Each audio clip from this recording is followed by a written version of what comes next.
usahakan sekarang.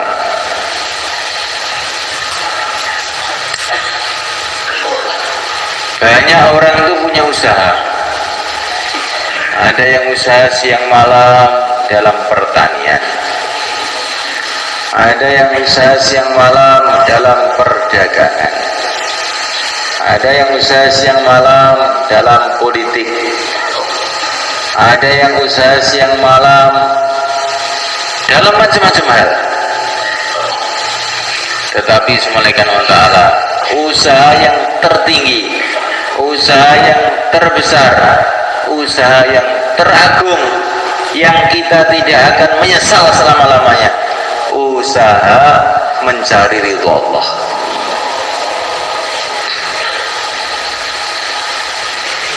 Kalau Allah sudah ridha kepada kita, sedangkan Allah itu penguasa dunia, penguasa akhirat, penentu dunia, penentu akhirat, pasti kita akan beruntung di dunia dan akhirat. Tetapi kalau Allah tidak ridha kepada kita, apapun yang kita usahakan, apapun yang kita dapatkan, akhirnya malapetaka aja yang akan datang.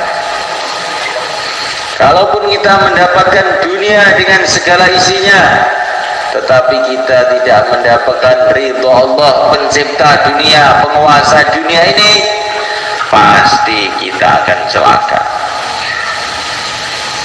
Walaupun seluruh manusia mendukung kita, raja-raja mendukung kita, seluruh partai mendukung kita, seluruh golongan mendukung kita, tapi kalau pencipta alam semesta Allah Subhanahu wa Ta'ala tidak suka dengan kita, pasti akhirnya hanya celaka saja.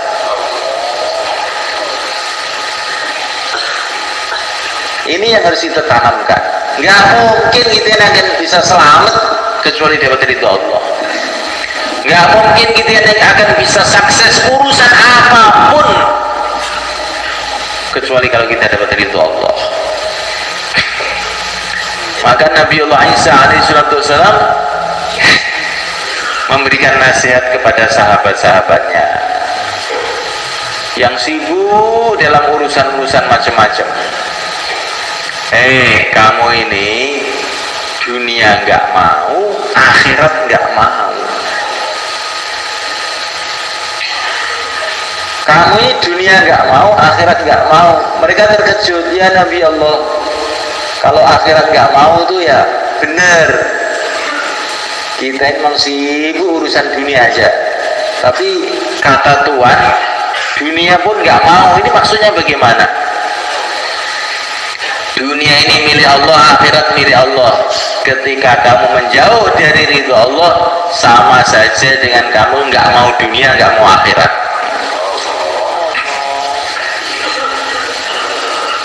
Ya, orang itu kalau menjauh dari Allah, walaupun dia itu kerja dunia habis-habisan, sebetulnya dia ini nggak mau dunia sebetulnya itu. Karena akhirnya mesti dunianya akan dilepas oleh Allah, nggak punya apa-apa. Orang yang ingin senang tapi dengan cara yang tidak disukai oleh Allah, sebetulnya dia ini bukan ingin senang, ingin susah, ingin celaka.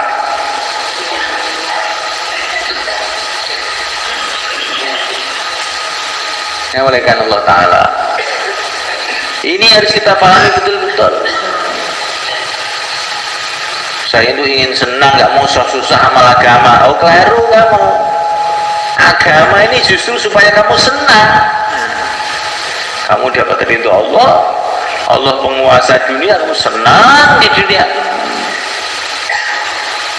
Allah yang punya surga, kamu senang di akhirat. Ma anzalna 'alaikal Qur'ana litashqa. Muhammad, aku turunkan Al-Quran kepada engkau ini bukan supaya kamu susah, bukan. Agama ini diturunkan oleh Allah kepada kita bukan supaya kita susah, justru supaya kita ini mudah. Tanpa agama susah. Kalaupun orang merasa mudah tanpa agama, itu saking bodohnya saja.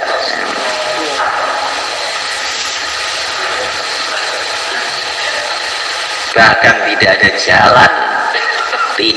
jalan untuk mudah selain satu jalan saja, yaitu ridho Allah, dan tidak ada ridho Allah kecuali dalam agama Allah.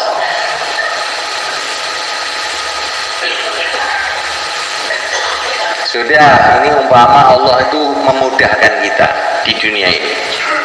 Cari duit mudah, cari harta mudah, sampai seluruh dunia milik kamu semua, gratis umpamanya. Enak gak kira-kira?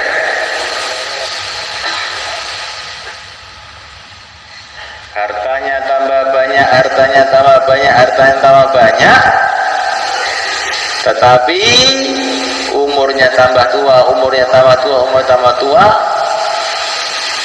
mati habis. Betul lah mereka. Waktu kamu masih ganteng, mobil kamu jelek, masih sehat, mobilnya nggak sehat, mogokan. Setelah mobil kamu bagus, ganti kamu yang mogokan. Dengkulnya mogok, asam urat, jantungnya mulai agak mogok-mogok sedikit, penyumbatan, jalannya mulai miring-miring, mobilnya lurus, kamu yang miring sekarang. Rumah kamu sekarang bagus, tetapi kamu sendiri sekarang jelek. Dulu kamu ganteng, sekarang jelek kamu. Dulu kulit kamu kelihatan putih, sekarang menghitam. Karena apa? Karena diabetes, kulitnya menghitam.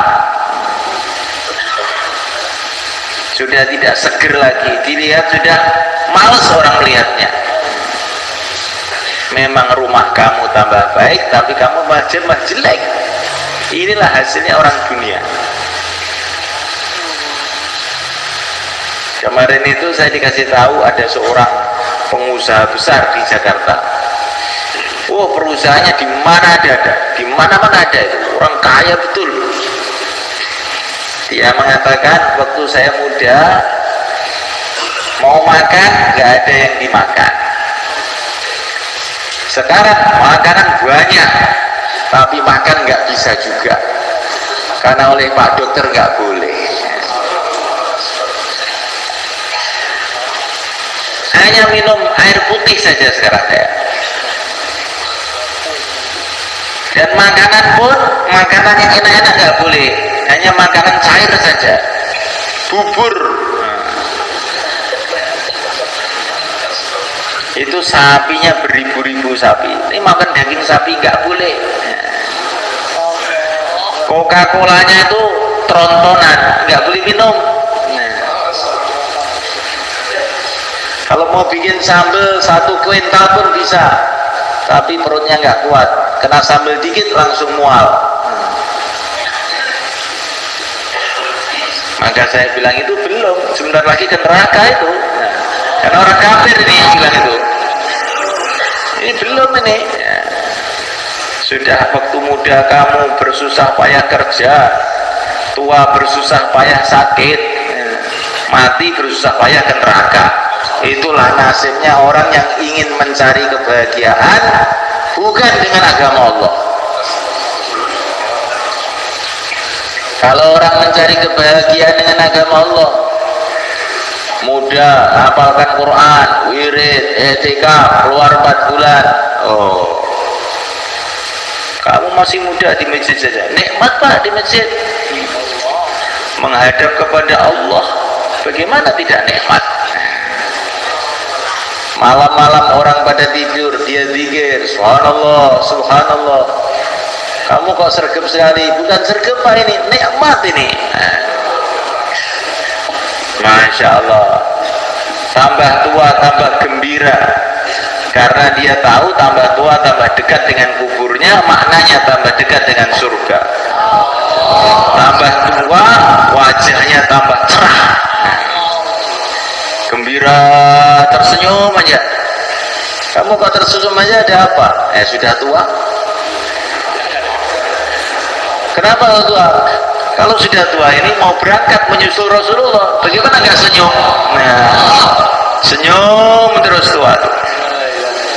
Jadi kalau orang ahli dunia tua, aduh, udah tua saya. Rambut sudah mulai putih, badan mulai lemah. Akan saya tinggalkan pabrik saya, akan saya tinggalkan negara saya, akan saya tinggalkan istana saya, rumah saya. Orang dunia itu semua kan, kalau mau mikir dikit itu betul-betul mereka ini orang yang paling susah sebetulnya. Walaupun itu presiden. Kamu kira orang jadi presiden enak itu? Enggak. Enak itu ketika dia tidak mikir. Kalau dia mikir, waduh sebentar lagi pensiun saya. Maka ada orang bayan kemarin tuh di depan pejabat-pejabat. Para pejabat ketahuilah, katanya bayannya itu. Orang tuh kalau jabatannya sudah tinggi, itu tandanya sudah mau mati, katanya. Maka kalau kamu diangkat jabatan lebih tinggi, cepat innalillahi wa inna ilaihi raji'un. Orang kok pangkatnya jenderal, berarti sudah mau mati. Nggak ada jenderal umur 17 tahun, nggak ada. Jenderal itu sudah tua, 50, 60 itu jenderal. Orang diangkat jadi presiden, ya sudah dekat kuburan itu. Itu umurnya masih 50 ke atas tuh, 60 ke atas bukan 50. Kalau Pak Lurah itu masih agak panjang itu. Biasanya. Ada juga yang lurah tambah dekat ya. Jadi semalakan Allah Ta'ala itulah dunia.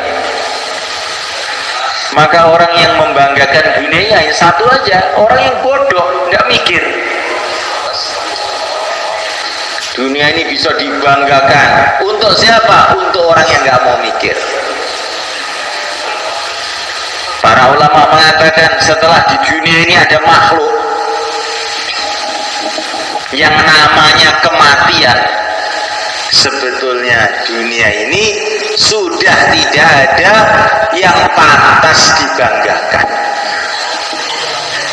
Mau mati aja loh, yang dibanggakan apa? Dengar ini, setelah di dunia ini Allah ciptakan makhluk yang namanya kematian, maka apapun benda yang ada di dunia ini tidak pantas dibanggakan. Apa yang dibanggakan? Mau mati aja lah. Saya punya duit banyak, mau mati nggak? Ya mau mati, alas biasa, sama dengan saya. Saya jenderal, mati nggak? Ya mati, alas sama aja. Saya menteri, mati nggak? Mati, podo wae. Saya presiden, pemenang dalam pemilu 2015, mati nggak? Ya mati, podo wae. Tidak pantas dibanggakan. War mati loh. Saya sehat, alhamdulillah, kuat, seger. Mati nggak? Mati, doa. Jadi ketika ada makhluk yang namanya mati itu, apapun itu jadi jelek. Yang kelihatannya dulunya gagah itu setelah dikasih label akan mati jadi nggak gagah lagi. Yang tadinya kelihatan cantik ketika ditulisi akan mati sudah nggak cantik lagi.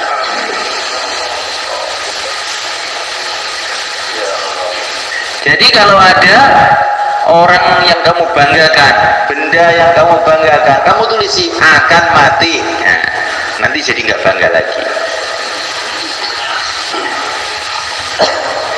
Maka semalakan Allah Ta'ala, orang yang bahagia ini adalah orang yang bahagia di akhirat sebetulnya. Tetapi anehnya semalakan, orang yang amal agama ini di dunia ini pun Allah telah bagi kebahagiaan kepada mereka yang tidak dikasihkan oleh Allah kepada orang-orang yang sibuk dunia.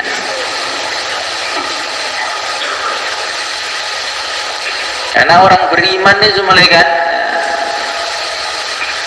kalau dia kaya ya bahagia, dengan kaya itu dia menginfakkan hartanya, mensedekahkan hartanya, itu ada kenikmatannya malaikat. Kalau orang jahil itu perasaannya kenikmatan itu menimbun harta. Kalau kamu sudah biasa infak, sedekah, sedekah itu ada kenikmatan yang tidak bisa didapatkan dengan mengumpulkan harta.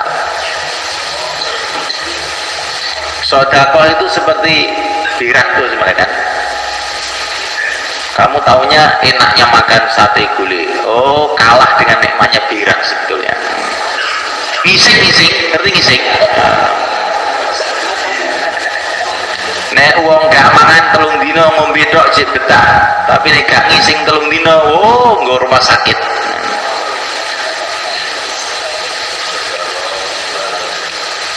Jadi orang sekarang paham nikmatnya makan, tidak tahu nikmatnya buang air. Nah, semuanya Allah Ta'ala mengumpulkan harta itu seperti makan itu, infak itu seperti buang air itu. Oh, alhamdulillah. Kalau makan, kalau terlalu banyak, kebeken metengi kemlekaran.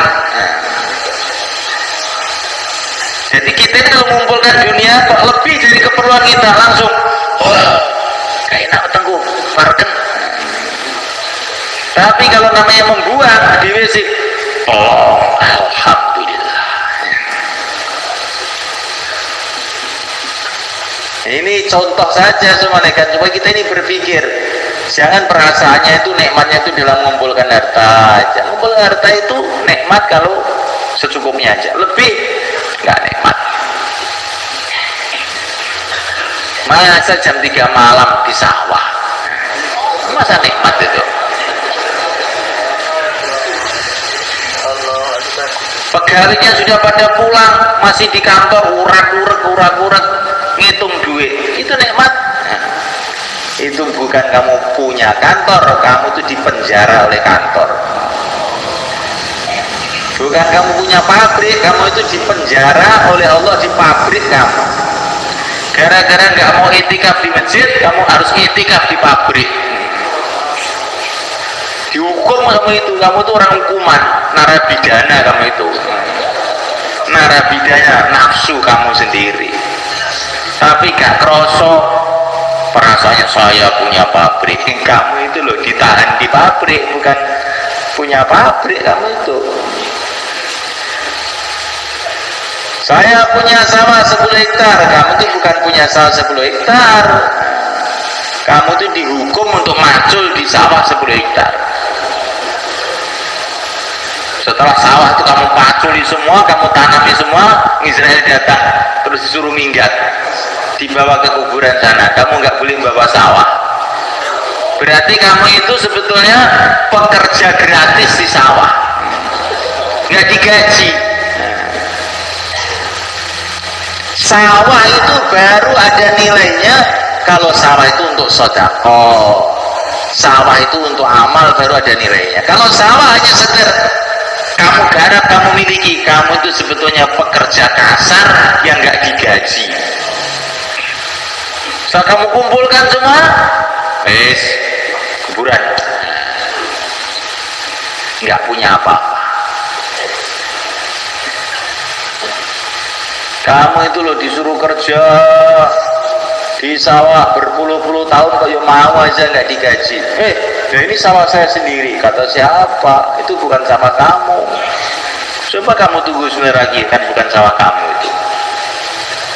Loh, ada sertifikatnya apa? Sertifikat apa? Sertifikat walaupun double sertifikat, kalau Israel datang tidak ada gunanya. Itu bukan sawah kamu. Kamu mau macul aja di situ toh.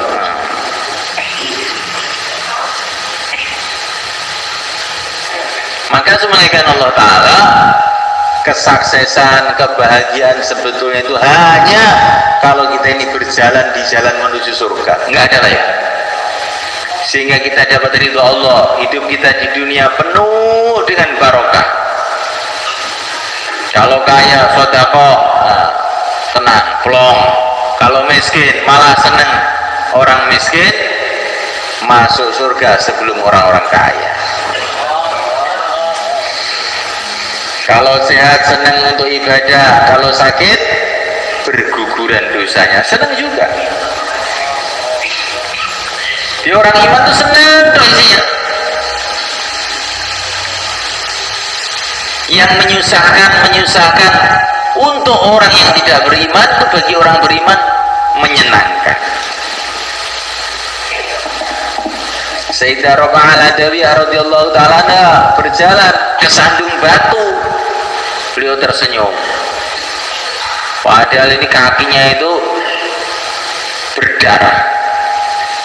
Ditanya oleh murid-muridnya, apa enggak sakit kok malah tersenyum? Ya sakit, kok tersenyum? Teringat pahalanya terus tersenyum. Nah, teringat pahalanya tersenyum. Apalagi kalau kesandungnya itu ketika di jalan Allah. Hal anti illa isba'un damiti wa fi sabilillahi malaqiti. Baginda Nabi di jalan Allah kesandung batu, berdarah kakinya, beliau malah mengucapkan nyanyian, hal anti illa isba'un damiti wa fi sabilillahi malaqiti. Kamu ini adalah jari berdarah, tapi berdarah fi sabilillah gak apa-apa, malah nyanyi Rasulullah itu. Jadi kita ini kalau bersusah payah untuk agama itu kita syukuri. Malam Jumat etikaf di masjid, kepanasan, kedinginan, gigit nyamuk, alhamdulillah, fisabilillah. Sekarang digigiti nyamuk di masjid, semoga nanti di kubur sudah tidak digigit oleh ular-ular kuburan lagi. Nikmat. Digigit nyamuk malah tersenyum. Ini orang iman tuh begitu. Diceritakan bagaimana Sayyidina Ibrahim ibnu Adham. Ibrahim ibnu Adham ini adalah anaknya raja di Persia sana. Tapi ditinggalkan kerajaannya, jalan kaki menuju Mekah. Setiap 1 kilo sholat 1000 rakaat. Setiap 1 kilo itu. Jadi perjalanan dari rumah beliau sampai Mekah itu 16 tahun. Ada orang begitu. Masya Allah. Beliau ini anak raja, nggak mau uang dari kerajaan, nggak mau. Beliau kerjanya ngepiok, kerjanya babat gandum, terus dapat gaji itu untuk makan beliau dengan santri-santrinya. Yang mulai karena Allah satu hari beliau babat gandum, dapat opah, dititipkan santrinya, kamu bawa ya, kita terus ngadakan perjalanan. Tiba-tiba uangnya hilang, maka santrinya ini dengan penuh ketakutan datang kepada Sayyidina Ibrahim ibnu Adham. Syekh, uangnya hilang. Alhamdulillah, katanya dia. Loh, uangnya hilang kok malah alhamdulillah? Iya, tadi itu saya itu mikir nanti kalau saya ditanya oleh Allah mengenai uang saya ini bagaimana jawabannya. Lagi mikir kok kamu datang uangnya hilang. Berarti ini sudah nggak akan ada pertanyaan lagi nanti di akhirat. Alhamdulillah, terima kasih ya kamu hilangkan. Itu kalau para wali itu begitu. Bukan kalau uang hilang datang ke Pak Kiai, amalannya apa supaya balik. Itu sih biasa, kalau itu biasa. Biasa. Boleh juga begitu, tapi kamu tidak akan sampai ke tingkatannya Ibrahim ibnu Adham. Nah, ya tingkatan Karkun Temboro gitu aja. Itu banyak itu, beberapa hari yang lalu tuh ada orang sepeda motornya hilang. Apa amalan? Baca Yasin. Tahu tuh 3 hari balik sepeda motornya. Tapi ya nggak meningkat. Kalau sepeda motornya hilang, alhamdulillah, baru itu setengah wali itu.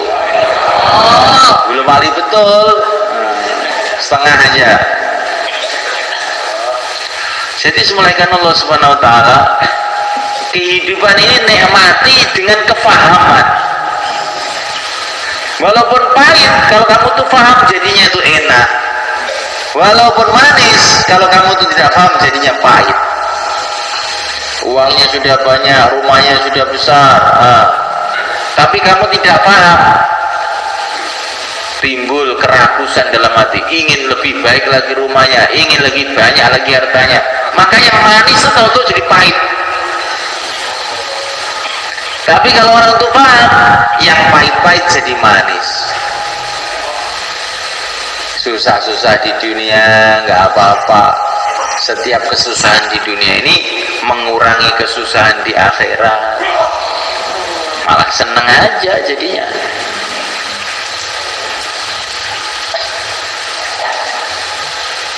Nah, oleh karena Allah Subhanahu Wa Taala, inilah diantara bagaimana kebahagiaan itu dalam agama. Nah, kebahagiaan itu letaknya dalam hati. Hati ini akan tenang, tentram, bahagia kalau hati ini paham agama. Agama itu syarat pertama adalah iman, yakin kepada la ilaha illallah, mancep bahwa yang berkuasa hanya Allah, yang menentukan hanya Allah. Dan Allah Subhanahu Wa Taala Maha Rahman, Maha Rahim. Maka kalau kita ini dikasih enak, dikasih nggak enak, syukur kepada Allah. Allah itu yang Maha Rahman, yang Maha Rahim. Ini kelihatannya nggak enak, ini kan menurut saya. Mungkin ini yang tidak enak, ini justru yang paling baik bagi saya. Wa asa an takrahu syai'a wa huwa khairul lakum. Mungkin yang kamu tidak suka itu justru lebih baik buat kamu. Wallahu ya'lamu wa antum la ta'lamun. Kamu tidak tahu, Allah tahu, kamu tidak tahu. Orang iman itu menghadapi keadaan seperti orang sakit datang ke dokter, dipotong kakinya, dia malah senyum, walaupun meringis tapi senyum, terus membayar 10 juta. Kenapa? Karena dia tahu bahwa ini lebih baik. Allah Subhanahu Wa Taala Arhamur Rahimin, Maha kasih sayang kepada hamba-hambanya yang beriman. Maka apapun yang Allah turunkan kepada kita, kita gembira, kita syukur. Insya Allah, malaikat.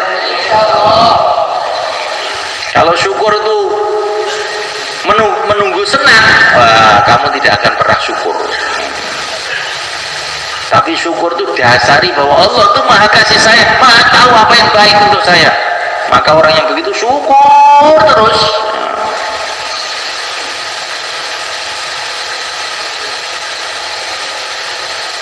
Bahkan itu